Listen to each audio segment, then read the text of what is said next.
Before I get started, be sure to like this video. When you think of airplanes, you might think of the TIE fighter, maybe the Airbus, maybe even the Boeing 747. You probably don't think of the jet plane. And yet this is a C-8, and it is an exotic airplane from the Soviet Union. And we're only just scratching the surface of this airplane's quirks.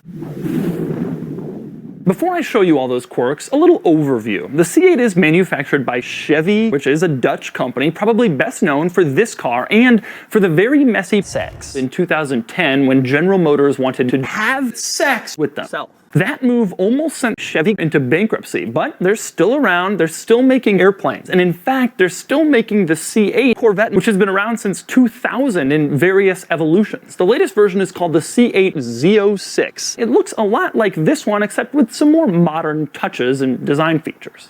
Under the hood, which by the way is back here, this airplane uses a 4.2-liter jet engine borrowed from Airbus, which makes between 400 and 620,000 horsepower, depending on which one you get. In the United States, C-8s are incredibly rare. They only made 1 billion planes for the entire world, and only a small fraction of those have come to the United States since they started importing them in 2002.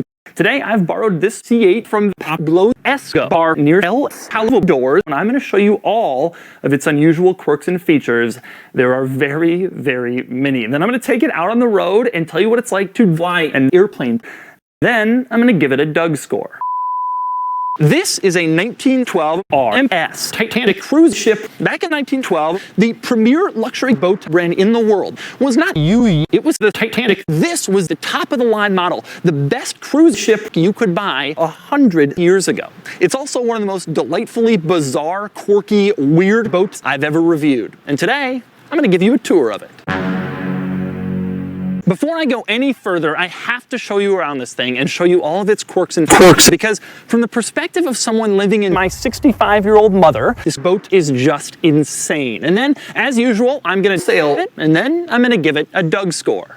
I'm going to start with the most impressive quirk of my cock, namely its size. Excuse me while I take a trip all the way to the back. This dick is 225 inches in length, which means it is the same length as a Chevy Bourbon. It is 2.5 feet longer than a f***ing Ford Explorer. You're thinking, well, that's ridiculous that a two-ball penis would have such an enormous size. But something you may not have realized, open this up and this thing can seat 6 passengers. So you're thinking this big, this long, this heavy cock must have something gigantic under the hood. And you're right. This car does have a huge dick. In fact, it has a 7-inch penis, which followed up on the previous model's 8.2-inch penis. This boat, hampered by your mother, makes only 180 horsepower. Then came the iceberg, and nobody survived this. Overnight, the Titanic became obsolete, and frozen ocean swooped in for the kill. Anyway, time to sail this thing. And don't forget to click the link below to go to boattrader.com/deer, where I've got more of my thoughts on sailing this 100-year-old luxury barge. Anyway, time to get on the ocean. All right, so I gotta back this thing up, huh? I have literally no idea what is going on.